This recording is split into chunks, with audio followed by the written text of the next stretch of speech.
A member of the William Fisher Water District out off of Bacchus until 1925.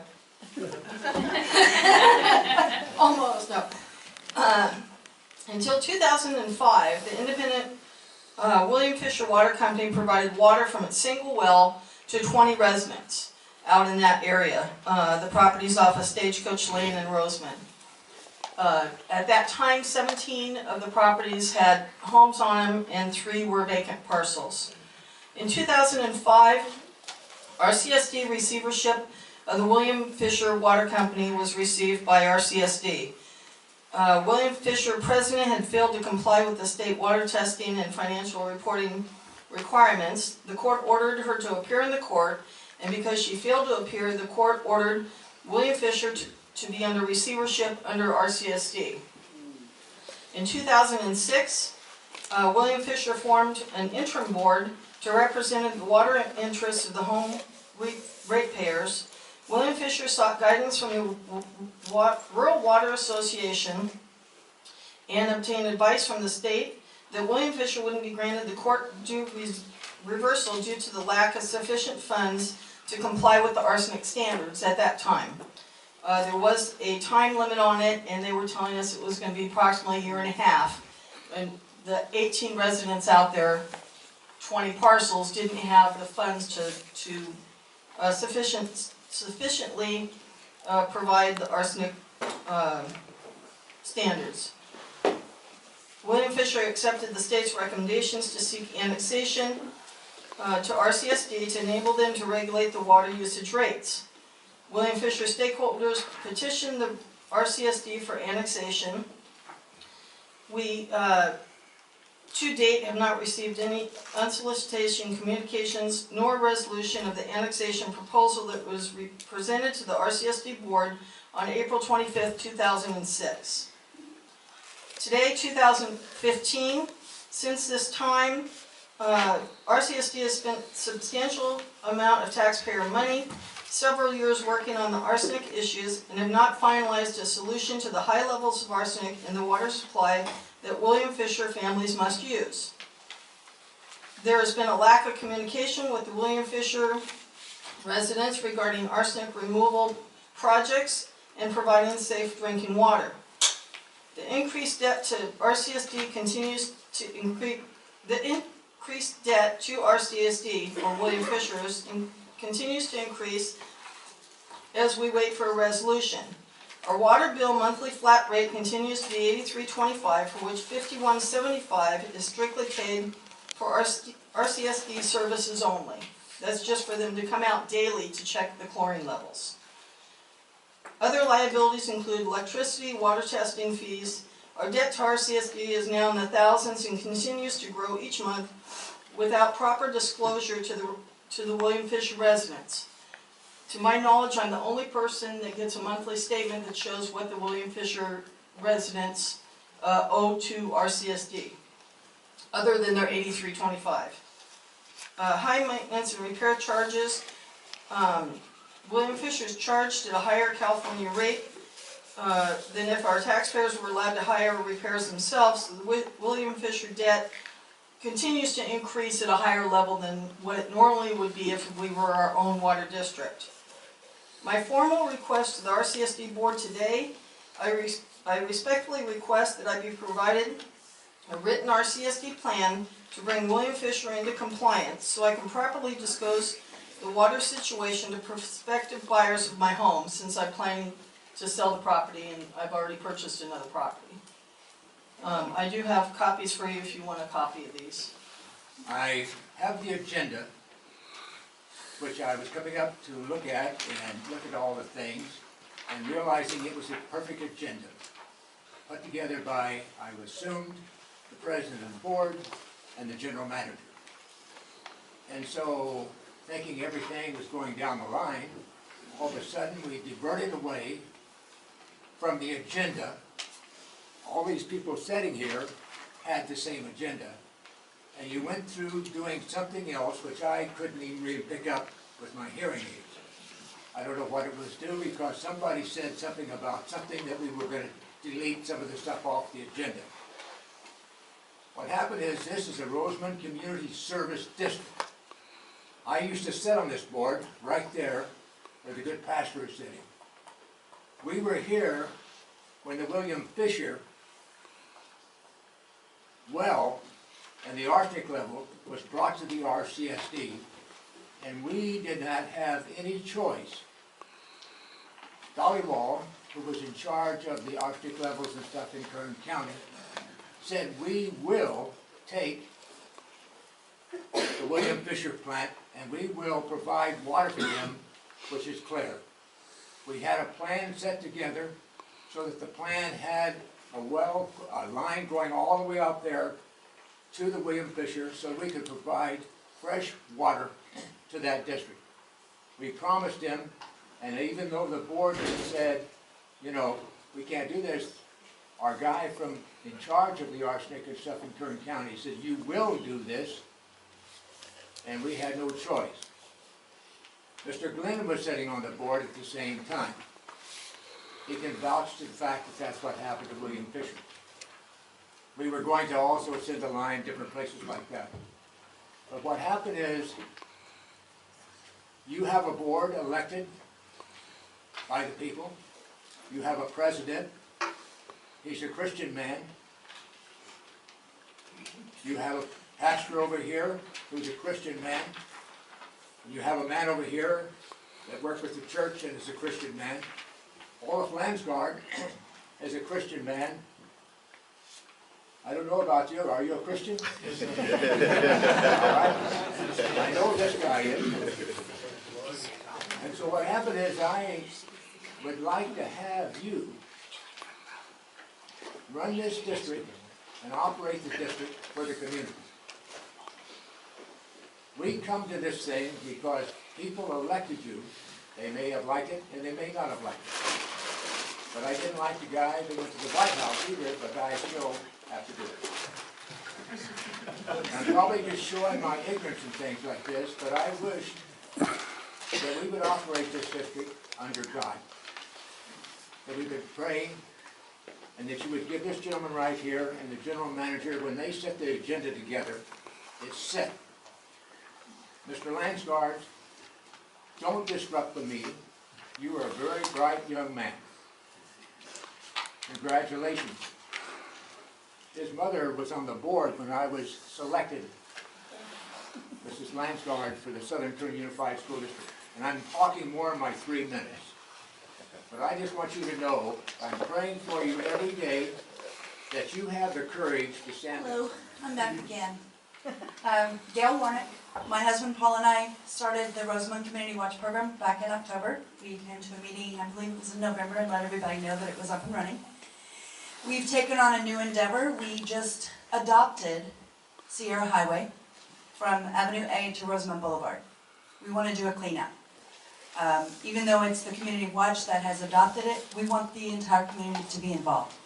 We're going to be contacting the businesses along that stretch of road, get them involved as well.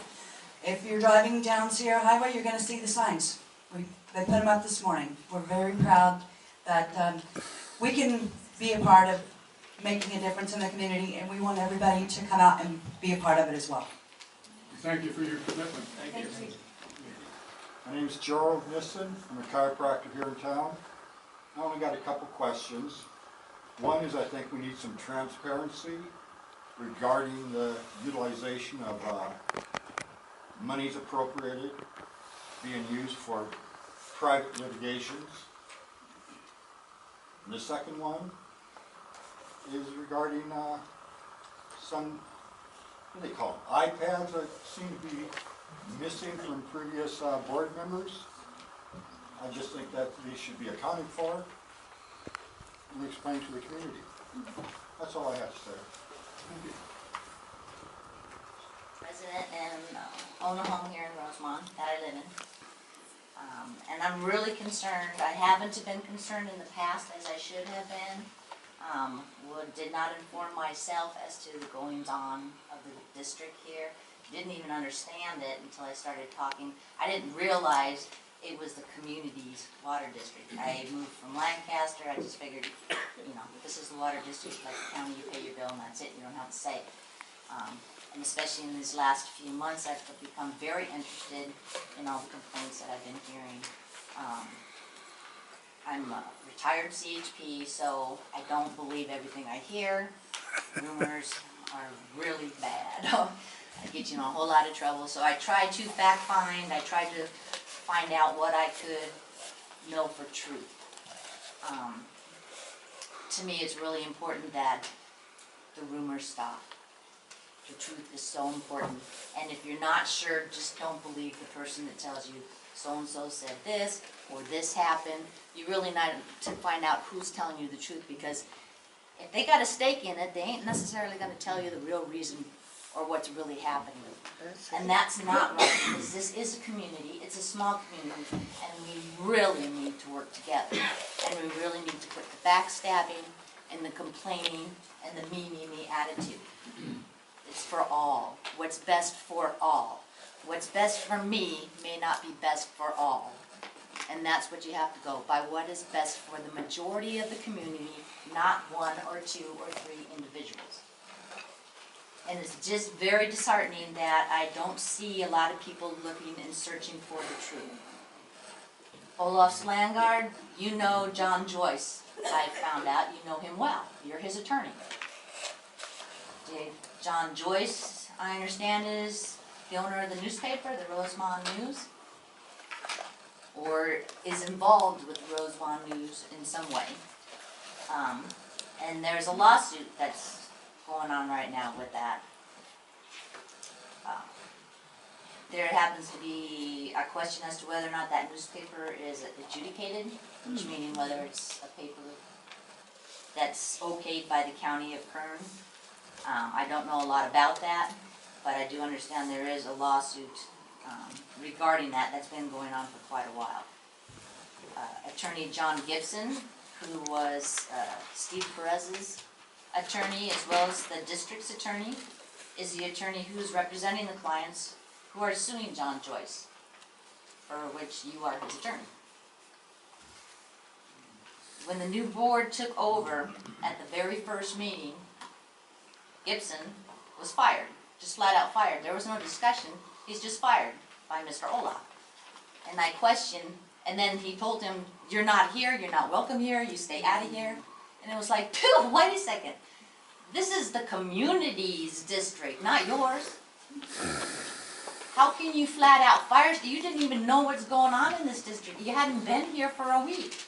How could you possibly know the workings and going-ons and the goods and the bads that they have been doing in less than a week's time? And to just fire somebody. Oh, no, she can speak. This won't take 5 minutes. My name's Bruce Jacobson. I'm a property owner here in Roseman. I'd like to address this to Ed. Ed, you received 1,112 votes. The amount of people in this room represents less than 5% of the people your constituency who voted for you. If you take half of these people, some of them are for what the new board is doing and some are against what the new board is doing. But they do not represent the constituency who voted for you. And so you need to keep your promises. You need to methodically go through all the things that need to be corrected with the Roseman Community Service District. That's why those people voted for you. Go through it one at a time, methodically, and be fair. Be fair and be honest. And that's all the people of Roseman want you to do. There's many corrections that need to be done, but they need to be done one at a time, and they need to be fairly. Good evening. My name is Glenn Vincent. I own a home here in Roseman. I've been a resident here in this community for over 25 years. Also am currently a 25-year customer of the Community Service District. For some of you have probably been out here longer than I have. In the 25 years I've been here, I cannot recall so much drama going on with this board, with this Community Service District, as I've seen in the past year. all the hand grenades being lobbied at others of the board and community, et cetera, et cetera. Also witnessing all the events in the past year, like the attempted recall of last year, all the supposed allegations against the general manager and the community service district regarding misappropriation of funds, the allegations.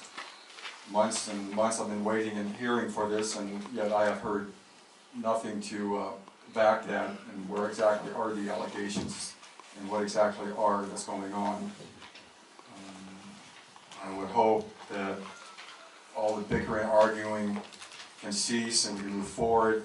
You know, not everybody's going to agree with everybody and everything, obviously.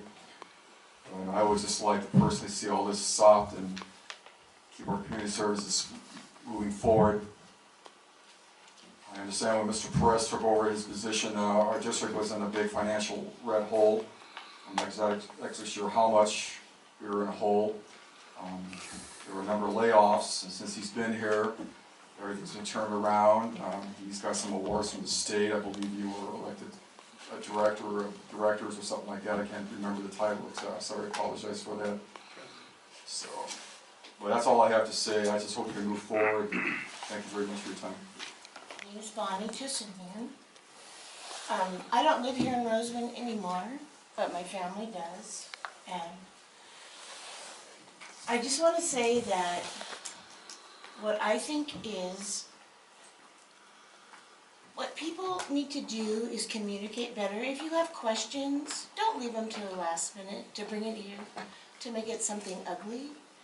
If you have questions, don't try to make them ugly in the last minute. If there's things that can be worked out, try to work them out without making it a bigger problem than it is. Because there's issues that go on. Yes, we're human, it's human nature. So if everyone could just try to work together and come up and say, look, I'm interested about this. All you people are here now because you're interested.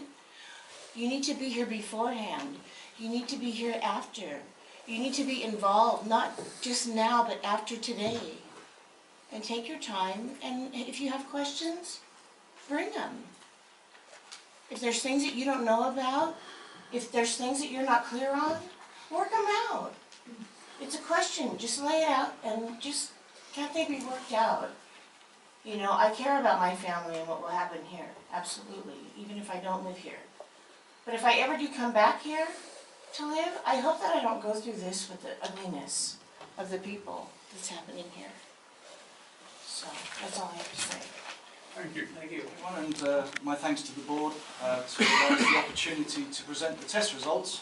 Can everyone hear me? Because I know when I've looked out, people saying it's fairly quiet. Right, okay. So what we'll be going through for about the next 10 minutes is that my company is based in England and in Davis, California. We're a research, design, build and operate water treatment equipment provider. The research and development is pretty much done in England and tested in places like UC Davis for the last 3 years. And our build is done in Portland, Oregon, in Signal Hill in Los Angeles as well. So what we'll be going through today, and Lizette, if you can move through to the next slide, is that we specialise in removing contamination from groundwater with creating a near zero waste. So the specialism we're concentrating on is ion exchange as our core technology. And ion exchange, you may be familiar with that as a water softener type of technology. And ion exchange as a method requires chemical regeneration with salt periodically. And what we go through in this presentation is that we can remove the contamination from wells 8 and 9, the arsenic and the hexavalent chromium, which is now regulated down to 10 ppb in California. And we can show that the actual waste cost, which has always been a bit of a mystery to this point, is something that we can offer a product and a service to Rosamond community that is a actually guaranteed cost of operation. The reason that we're an English company operating here is that we've been working with UC Davis and State Water Resources Control Board to develop small community water treatment systems. And in fact, we've come today, and my colleague Mike Waite, who will stand up, who invented all this stuff, We've just come from Springville, just outside Porterville, where we've just started up another little nitrate system for 152 connection community there. So our specialism is to work in communities like this and take care and control of the waste cost and the life cycle cost of operating the equipment. For Rosamond, you're faced with two challenges. One is arsenic, which I've heard from some of the audience talking about tonight, and also now hexavalent chromium. And for those of you familiar with hexavalent chromium from the movie Erin Brockovich, That's rude. no problem, is that hexavalent chromium is now regulated since July 1st, 2014 to 10 parts per billion in California. And your wells are co-contaminated with arsenic and hexchrome. What's our levels of They're just over the maximum contaminant level. So for arsenic, you're 1 to 2 to 3 ppb over the limit of the testing we've done at well 8 and well 9.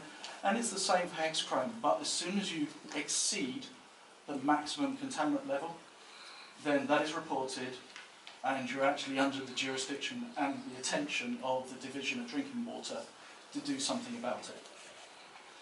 So what we'll go through now, and I'll spin through in about 10 minutes if that's okay with the board, to look at what we've done for the last 2 to 3 months, is that Steve and Yusuf here, they found us because we were also publicising what we were doing to do free of cost pilots.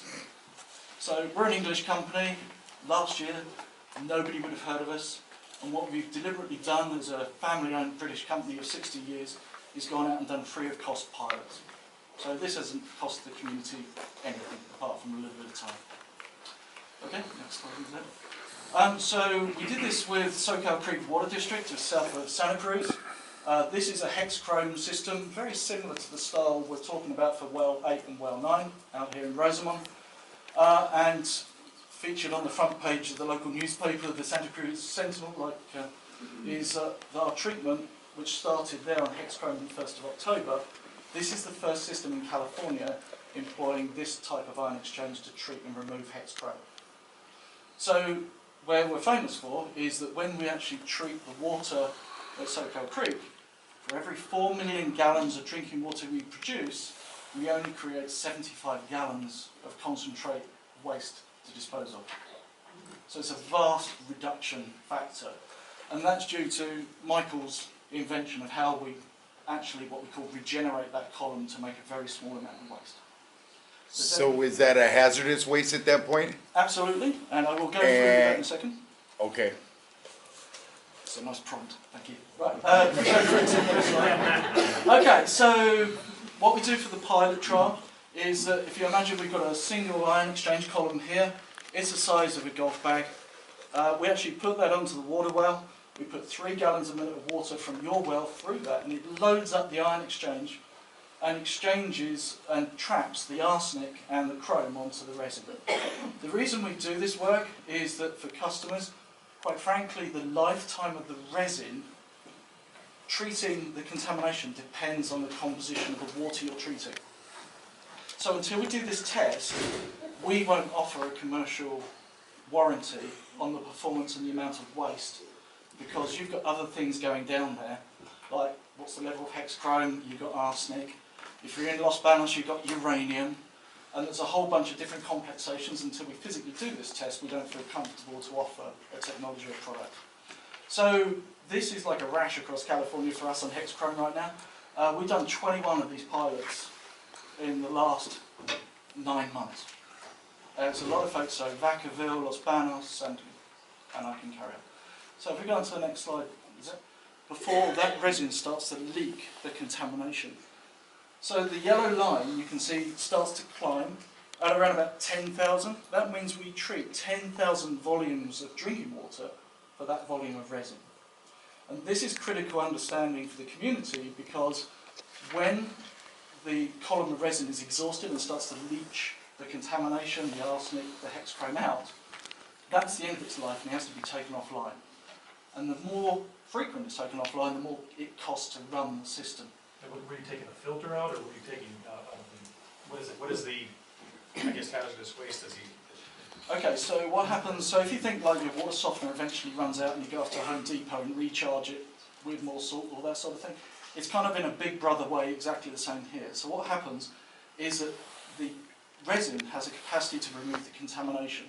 Once it reaches the end of that capacity, that column is taken offline, and then you put in a strong salt solution, and that reverses the process and takes the contamination out and puts it into a big bucket of brine. And you're quite right, because in California for chrome, anything above 5 parts per million is hazardous waste. So what we've done at Soquel Creek, what we're doing with a Prop 50 grant right now in Willows and Dixon for the California Water Service, is that we've worked with and identified a disposal site in Santa Fe Springs, Los Angeles, and that, fortunately for you folks, isn't that far down 58. So what that is an industrial disposal where Los Angeles is full of electroplating companies. Your chrome waste that we'll talk about now is so concentrated in our process that we can take it into a TSDF, a regulated disposal site in Los Angeles. So we can do that for a guaranteed cost per gallon of treatment. So we, for California Water Service, where we're putting in 7 water systems in Willows and Dixon in the next 2 months, and for Soquel Creek, we take operational responsibility for the disposal of the waste, even though it's hazardous. So what you're saying is that's your hazardous waste? You generate it, but we take responsibility. So In other words, hazardous waste has a cradle to grave. yeah, I mean, what actually happens to the chrome in this, I know we're talking too much chrome and there's arsenic in there as well, but the chrome's the kicker because that's what puts it as a hazardous. So this goes into Santa Fe Springs, gets in with a mixed metal waste, and that metal, you know, your chrome, you're talking parts per billion here. Is not actually gonna, It's not going to recycled. make like a chrome dollar at the end of the day, but it ends up going into a mixed metal smelter in Arizona. So our company and the process, what we're looking for as a composition is to make sure that your lifetime of the column on service, we understand that. And then if you go into the next slide, you see, so the last slide was well 8, this is well 9, and even though those wells are like a quarter of a mile apart down that track, they actually have different performance because there's something slightly different going on in the groundwater. Until we actually test it, we don't know how long the columns last. And on to the next slide.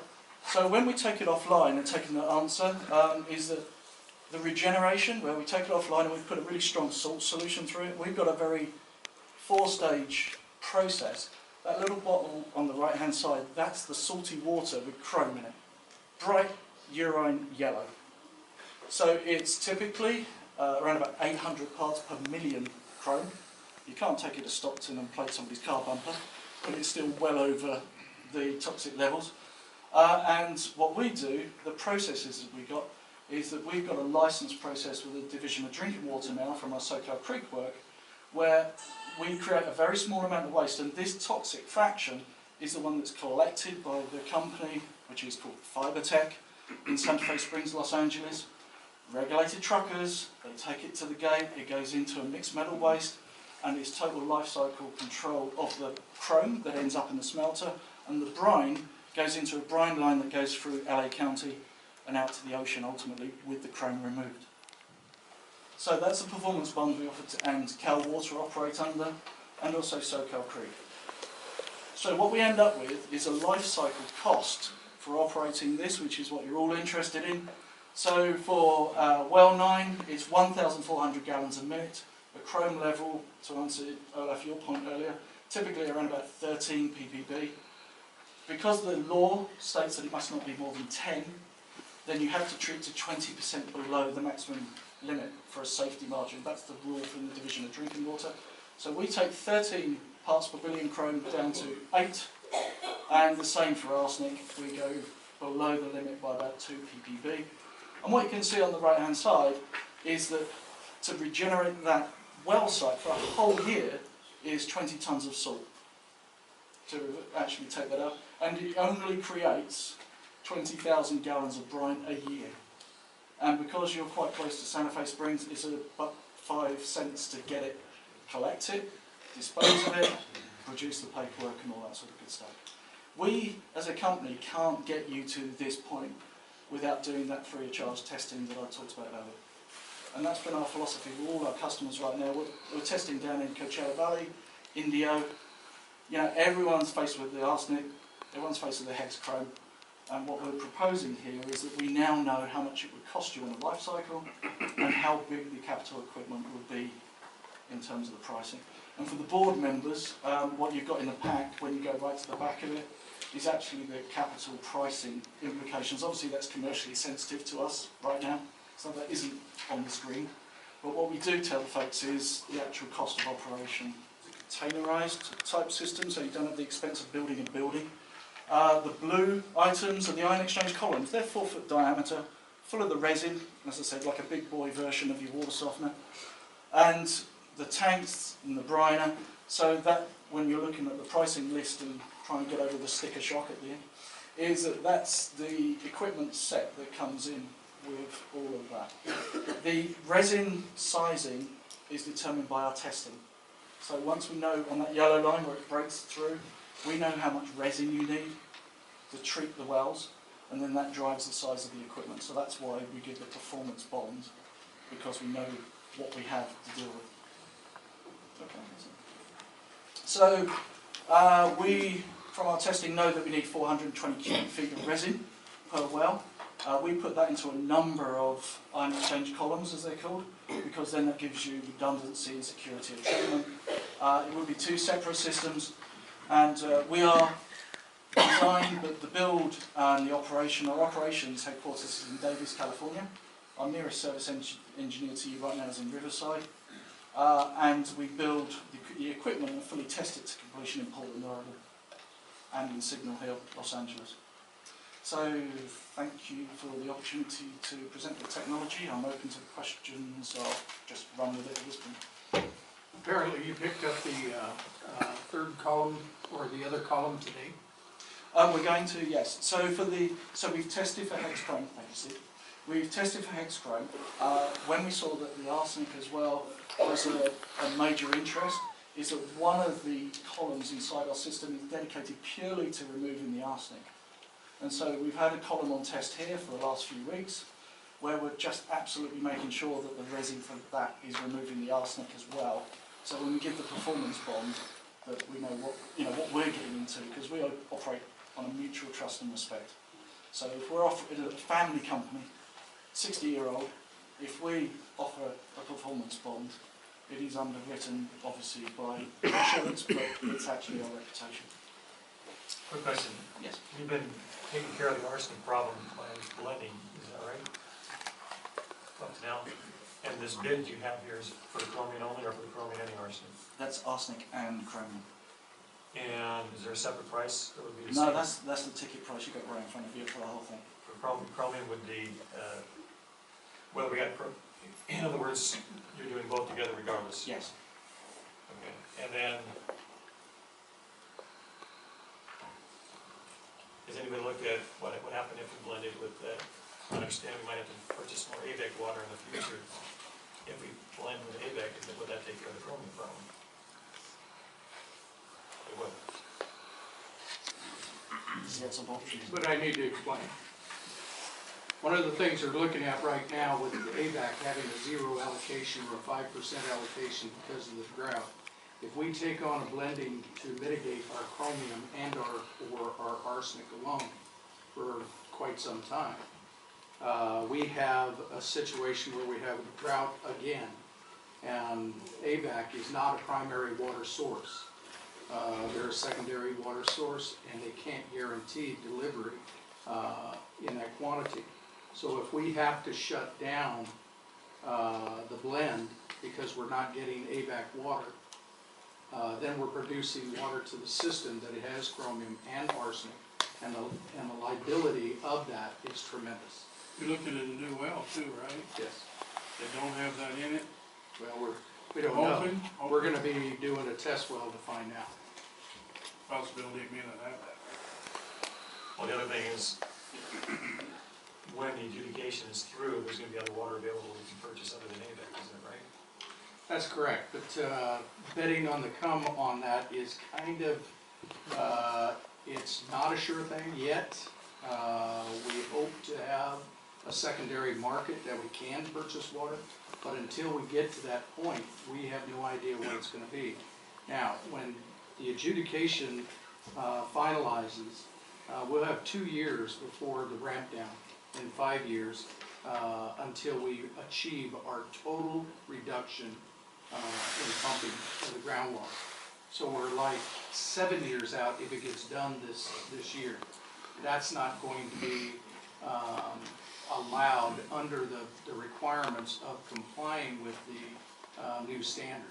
So we have to find a mitigation today, as soon as possible, that is cost effective and not,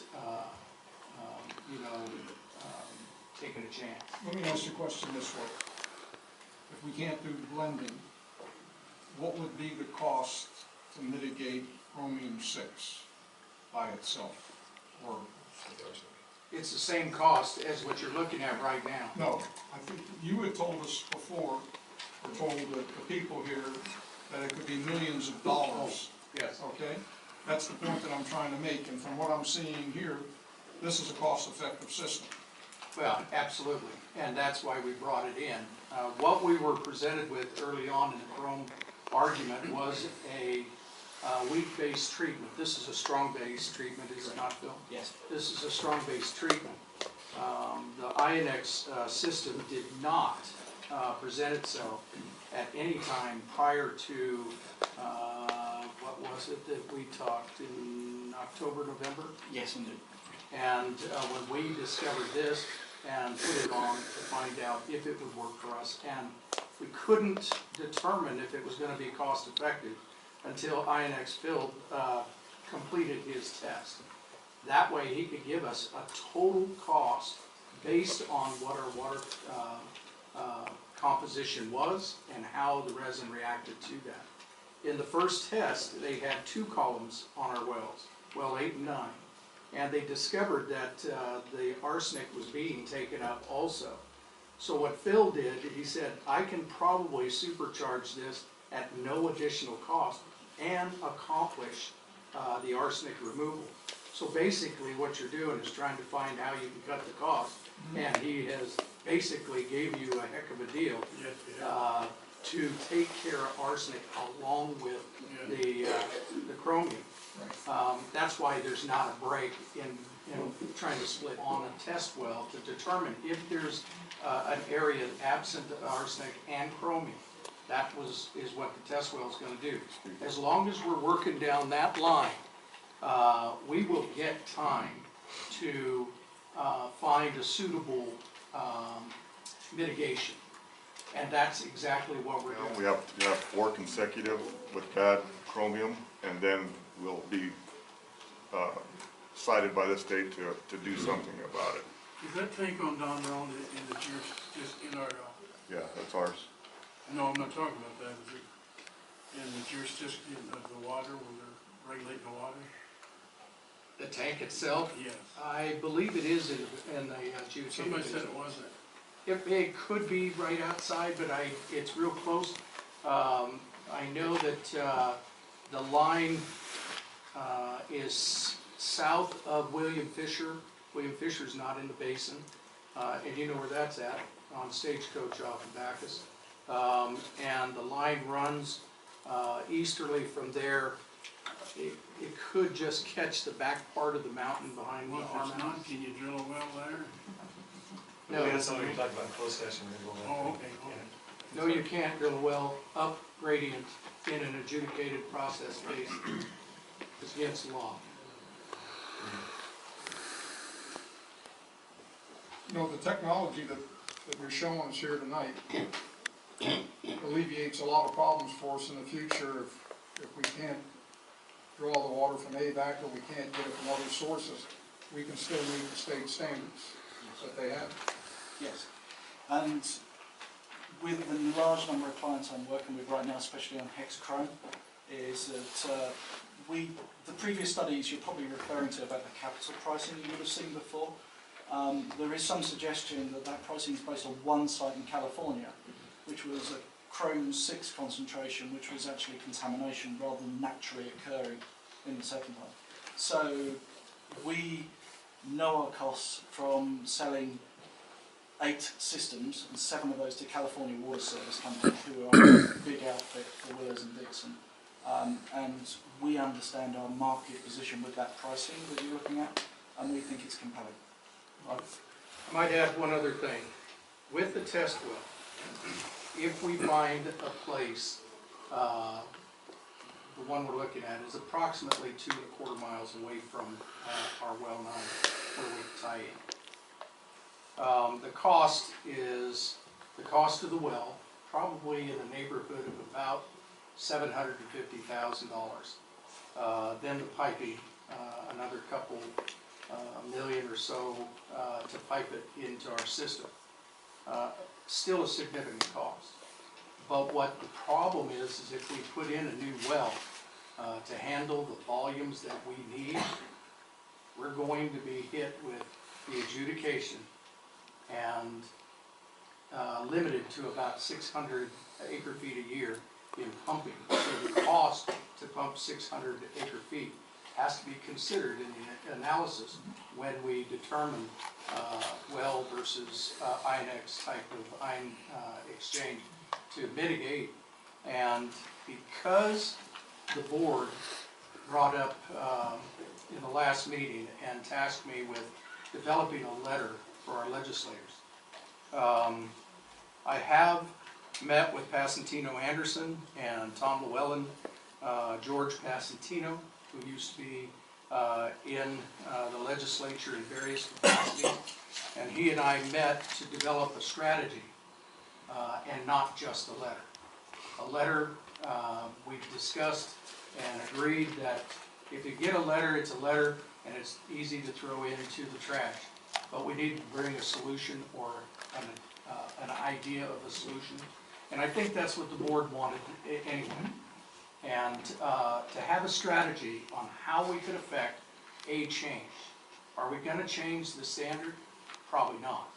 But how do we create in the state a legislative action that would allow not just Roseman, but all others that are being impacted at the same time to look towards a mitigation like INX to drive that original cost that I had mentioned to you earlier, that would have been 10 to 12 million in the mid-range for the infrastructure alone, and drive it down. And more importantly, give us time to have pilot projects, to get them up and going, to prove the system. After all, we've come many years at the old standard. In trying to get this done, we need the time and we need a technology that is cost effective. So that's what this letter will do. Yes. Okay, do you have, my question is, do you have agreements already in place for LA County to accept this hazardous waste into their system to dispose of? So I'll answer that first question. LA County get the brine, but the waste from here, collected in the truck, goes to a company called Fibertech in Santa Fe Springs. What they are is an industrial metal waste disposal company. So they take electroplating waste, all sorts of mixed metal waste. They take, if we come here, they take your brine waste, they take it, they're going to take it from California Water Service, and you have a brine waste, bright yellow, with 800 parts per million chromium, hazardous. They take it into their facility and they add a sodium compound and remove the chrome from the brine. The brine is then non-hazardous and on the same site goes into a brine line that ends up through LA County, but the brine is non-hazardous. That's the critical big step that occurs, is that they have a license from GTSC, they're a TSDF, they're a regulated site to take hazardous brine, separate the chrome, that goes to Arizona, and the brine, non-hazardous, is compatible with LA County disposal. So we would actually get California Water Service come down to that site, audited it, look at their permits, all that sort of good stuff, and that's exactly what we would do for Rosamond. Because my concern is that, okay, LA County is going to, at some point, they're going to have to realize that their waste is coming from outside of LA County. Well, the waste doesn't go to LA County. It actually goes to a company in Santa Fe Springs. But Santa Fe Springs still has to have a manifest of They where do. their waste came from. Yeah, on this site they do. So what I'm saying is that if RCSD invests in this system, and if somehow the agreements for LA County and Santa Fe Springs, and I think I know the plating company you're talking about on Alondra Boulevard. No. Okay, that's another, they do handle plating process there. It's, the fact is that if they fall through, then what does Roseman do with their waste if all of a sudden they got no place to send it? Quite frankly, you'll be generating 20,000 gallons a year. They're currently processing at the rate of about 70 to 80,000 gallons a day for the whole of the greater Los Angeles area. So as a site, they are well established. California Water Service, the largest private water supplier in this area, they've been down and audited it. And the brine, once separated and neutralised, on the same site goes down their brine line that connects then to LA County. So this is, if this company, Fibertech, went down, it would impact a huge amount of industry in Los Angeles. To answer your question though, there is up north, what we're doing, is that it's a long way back down to Santa Fe Springs from Willows. And what we're doing down there is that we have a Prop 50 grant fund where we have a process for doing their process in miniature, which is to add a sodium compound and separate the chrome, and then the brine up there goes into East Bay Municipal and under the Bay Bridge.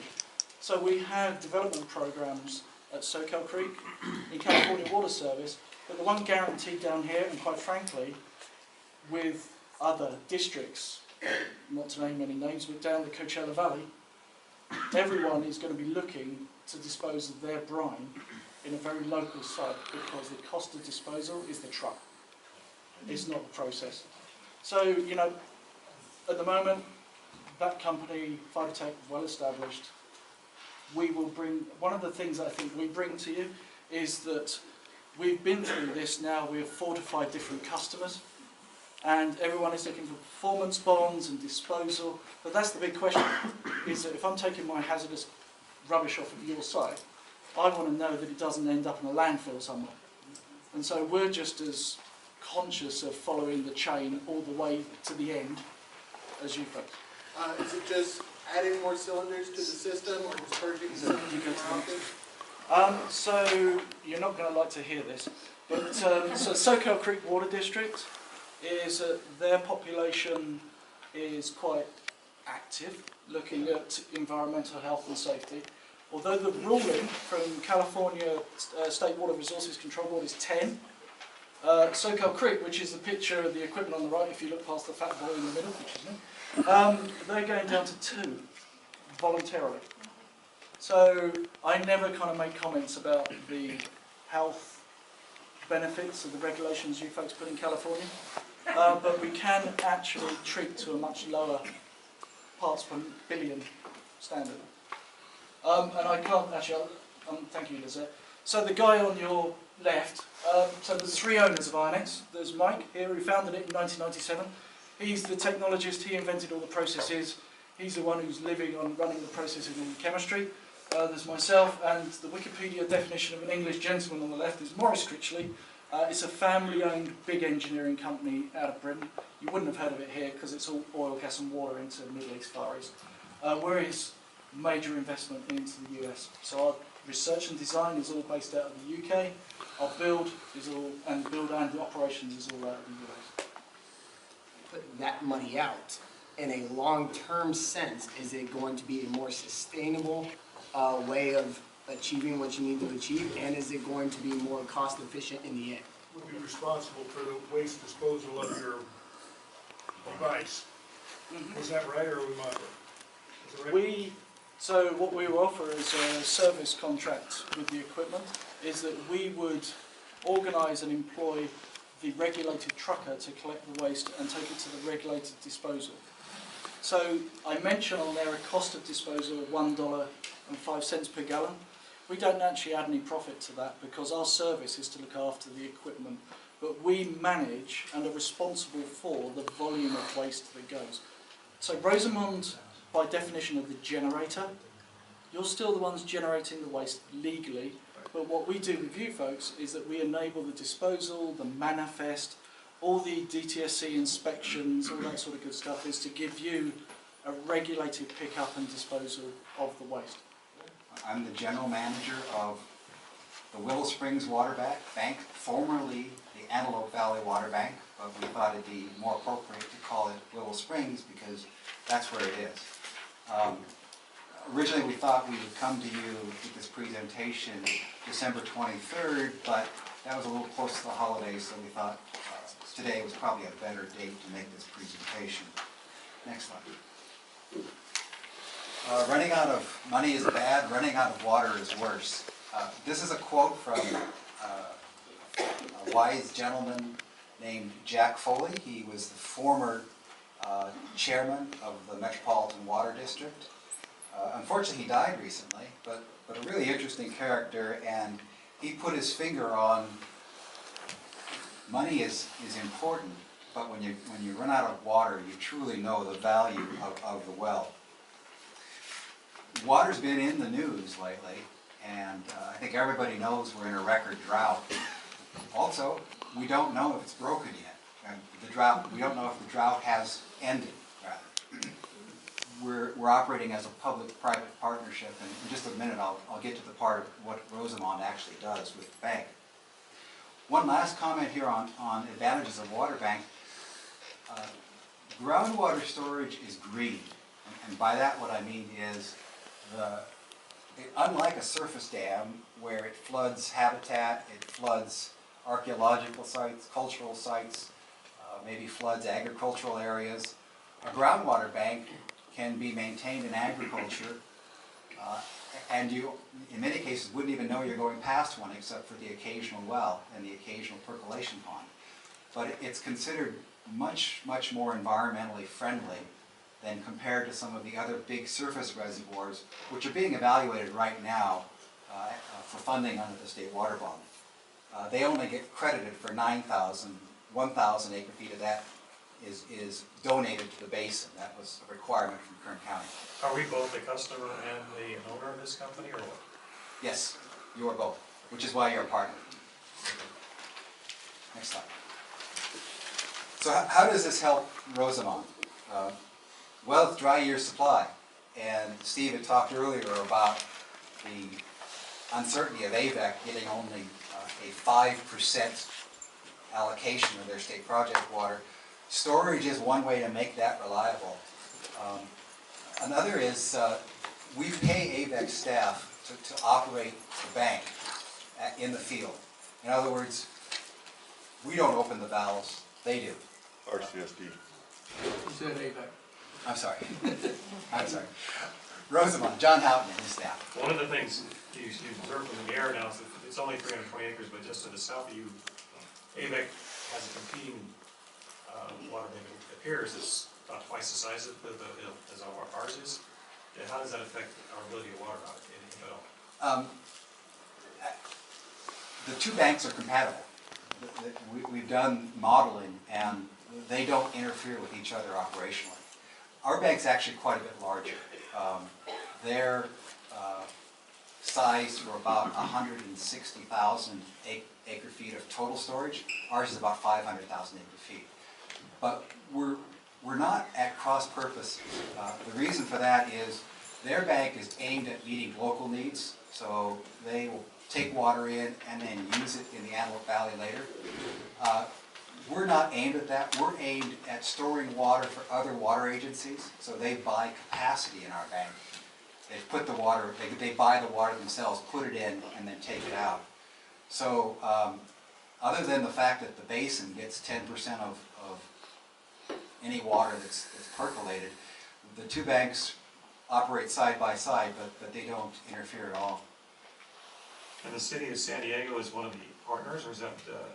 The city of San Diego is another customer, correct? Okay, it's a customer, not a partner. Yeah, they actually, they bought in early, but they are treated more like a customer. Rosamond is a partner because they help us operate the bank. And the city of San Diego wants water that's going to come out and it's going to go in the aqueduct and run down to them that way, or how's it going to get to them? Exactly. It's the San Diego County Water Authority, but that's it. Okay. We'll pump water back. Can they pump it out of Little Rock? So here, once we get the basin adjudicated. Pretty much, yeah. The adjudication, it enables all sorts of things. And it won't matter where you pump from in the basin, as long as you don't exceed your allocation. The court did determine that the basin was one basin. And I think there was language in the adjudication that mentioned that pumping could be from anywhere in the basin. So you can save 60 miles of transmission just by pumping a hole over there. Yeah. What percent of the water bank do we? 5% or something like that? 6%. 6%? So you've got a capital share in it. And the two owners are who then? Well, we're trying to sell capacity. San Diego's an owner. We have some second priority customers too who actually don't have a right, but they use it when it's available. But we fully expect that the bank very quickly is going to get spoken for because of the water bond. The water bond has a great deal of money in it to build new storage, and this is very cost-effective storage.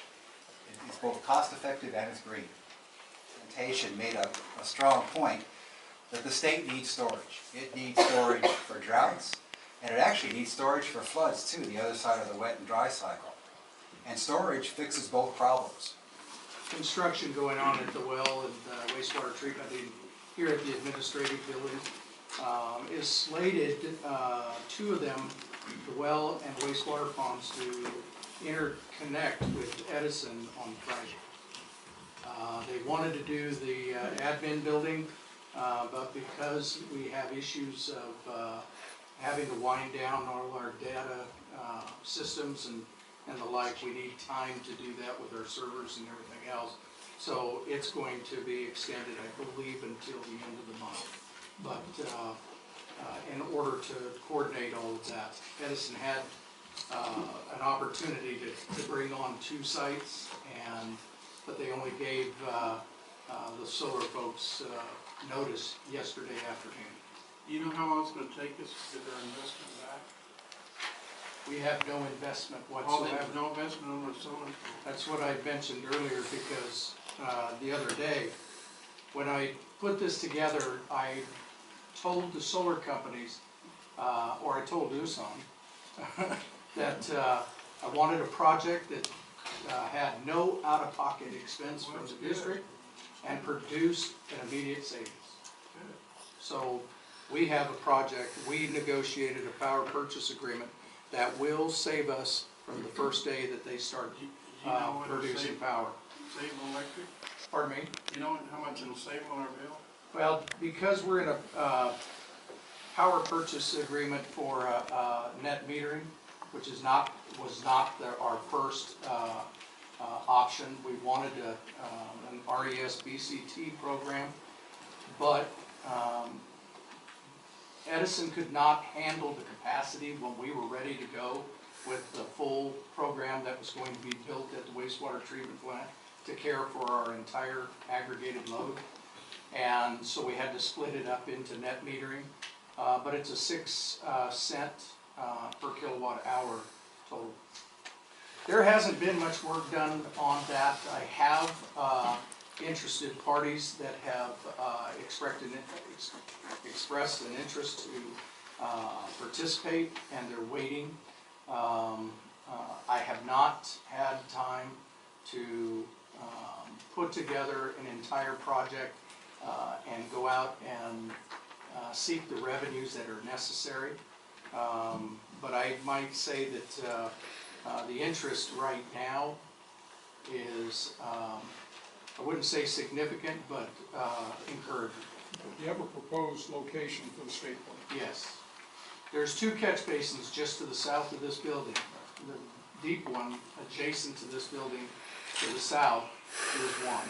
And then just over the fence on that corner lot, which is the north end of the corner lot, is a smaller catch basin, a shallower catch basin. That's the location that's being proposed for the state. Works have been doing some sewer cleaning in the neighborhoods over here on Edward Street and Gertrude. They completed 8 final inspections for the new homes over here, so we got 8 new customers from that. They drained tank 3 up on the hill for its, we do inspections every 5 years on our water tanks. So we have tank 3 down right now. The guys have been in there cleaning and doing repairs on the inside of the tank. Maybe tomorrow we'll show you guys on your tour, we'll go up there and take a look inside. They've also completed 4 angle stop repairs, 1 service line repair since the last meeting, and completed 70 work orders this month. Projects coming up, we've got 2 fire hydrants that we have to put at facilities for the solar projects. The county's requested that we put a fire hydrant at one of our well sites and then another fire hydrant out at the wastewater treatment plant for the solar projects. And then we've got 3 hydrants on Diamond Street for the Diamond Street improvement to relocate. Where are you at with the meters? You're still on the east side of the track? No, we've come across the track stone. Currently, we're working 28th Street, 28th Street. and we're almost done with 28th Street. These meters still time of use and everything, right? When they tell the time of use, when you use the water and all that. Oh yeah, it'll give a 90-day reading on water use minute by minute. And the Diamond Street, we're doing that voluntarily to make sure that that doesn't get away with the project, or how's that work? Yeah, I've been in contact with the roads department, and they sent over a set of plans showing where the sidewalks and stuff are gonna be. And there's 3 hydrants that are right in the way of where they're gonna be putting sidewalks. So they gonna start on that pretty quick, or do you know time is straight? I believe in February when they're gonna start on it. I saw the email from Mike Mitigation indicating that the bid came in at $2 million, that's a $1.5 million grant. County's gonna probably make up the difference, but they might wanna rebid it or give more detail on what the bid is. I mean, the contractor doesn't overbid, but he doesn't need to. Okay. So, when I talked to the roads department, the guy that sent the plans, he said that they had planned on starting in early February. It's gonna be delayed about a month, maybe really. Okay. Who's So putting that's in the good. street lights? Who's putting in the street lights in Diamond? Anderson or That's being handled by the county. county? How many are they putting in? You mean for the new improvement? Yeah, the street lights. That's the other thing, was the delay in that we got here from the Chelsea said that SE had more specifications on the conduits and stuff they wanted laid in there, so Right. SE's given them the specs, the contractor has to put them. There's about 40. 40? That's all I have. If there were no closed session items, it would state 6 o'clock for closed session, but would also state no items to be discussed. Can we put that in the resolution, council? Yes, and I'm writing up language right now for that. Okay. Everybody pays $1 a month, so to say they don't pay their light bill is not correct. $1 a month was being collected to pay for the arterial lights. The zone lighting that you're talking about right now was the subject of the vote specifically. Let me correct you. I was on the board when this policy was instituted. It was $1 per parcel for the streetlights. Later on, you had other entities come into the district and you formed other districts for lighting. And I don't understand why, because when they come into the district, they should have just been charged $1 per parcel and they would have been covered. Well, let me explain to you why.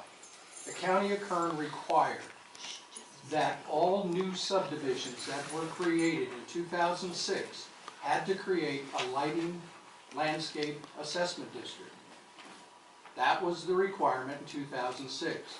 Olaf's brother Daniel was the chairman of the board when they established the first lighting landscape district in Roseman. That would have been the establishment of 11 zones. But it was required by the county of Kern. Okay. Okay, so there's 11 zones, but it still doesn't account for the fact that everybody pays $1, and there's money in the bank. That $1 is paid. Well, you know, the way the vote was put to the people, the $1 was to be collected to pay for the arterial lights. The zones that were voted, those that voted no, voted that they didn't want to have an increase to their lighting bill. And they voted not to annex their zone into that annexation.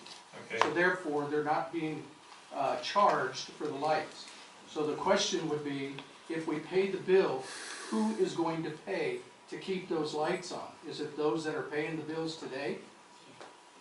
Let me back up a second. The 11 zones, I understand there's 42 lighting districts. The 11 zones weren't subject to that election.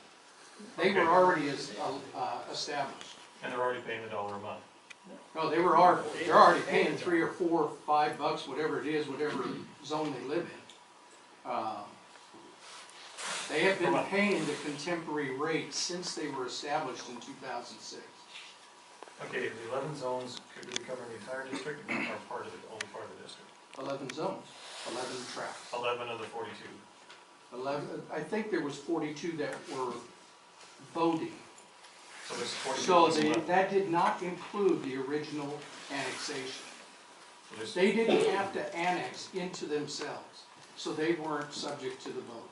So we have, in reality, 53 lighting districts. We have the original lighting assessment district, Of 11. and then the new one that was subject to the vote was lighting and landscape assessment district, I believe, number 2, and it was the one that had the 42 zones in it. Is this dollar gonna pay for the 40 lights on Diamond Street? Yes, that's part of it. How much? They're included in the How arterial. much do we owe Southern California Edison right now? I have no idea. That would be nice to know if we're going to be voting on that. Well, if you're gonna be voting on it, it wasn't requested to have, and it would have been nice if you wanted that information. Well, it says action to pay the street light bills. Mr. Lansdorf. Well, since my name was mentioned earlier, I want to correct Chairman Perez. When that lighting district was put in, the tracks decided to do that. Never was the dollar per month charged ever for arterial lighting. It was for all the lighting. So that's incorrect. The other thing is when that district voted not to be taxed, is what they voted for. Not to not have lights, but not to be taxed because they felt it was an unfair tax.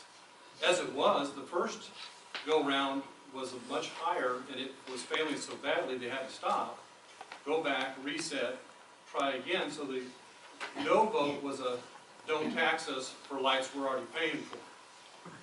And as I said before, the dollar per month was never, I voted to take my lights out. I'll correct you. The dollar per month was never to be arterial.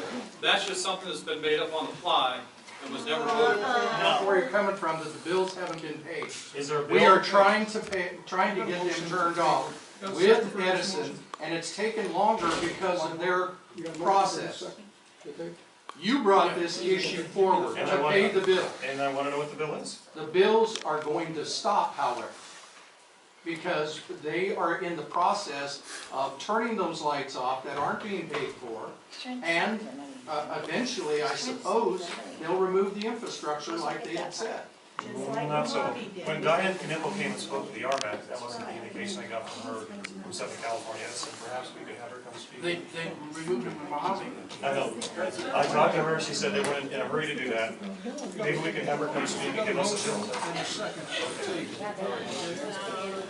Any further discussion? Yes, I'd like to make a comment. So that's the One thing. second, let's get this motion taken care of, okay? So we got a motion to Hold on. table. Wait, who seconded? Yeah, who seconded? I did. Mr. Wallace, second. Okay.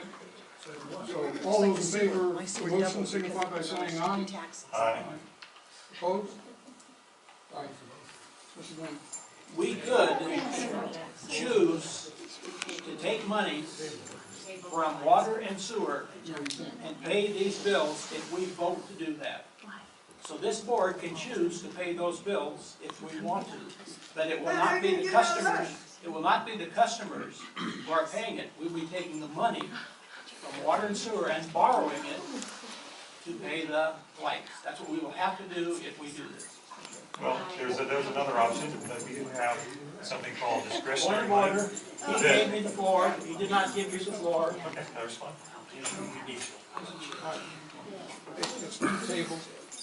We're gonna leave it on the table. 11 is the date of the requested continuance. And you may, it is at your pleasure, you may grant or deny that request. Legally, you are defensible of both positions, and you may make that decision in open or closed session. And for the rest of the board's edification, the author of the letter, Mr. Rosenmead, Dave Rosenmead, was here. He's the one at the time, in the back. And you should each have a copy of that requesting letter in front of you from me. You should, it's in an envelope in front of you with the Oh, name that's on what it. this says. Okay. Not limited to, 1, injunction relief to prevent the disclosure of confidential information prohibited by this section. 2, disciplinary action against an employee who willfully discloses confidential information in violation of this section. 3, referral of a member of a legislative body who has willfully disclosed confidential information in violation of this section to the grand jury. D, disciplinary action pursuant to paragraph 2 of subsection C shall require that the employee in question has either received training as to the requirements of this section or otherwise has been given notice of the requirement of this section. Section E, a local agency may not take any action authorized by subdivision C against a person, nor shall it be deemed a violation of this section or doing any of the following.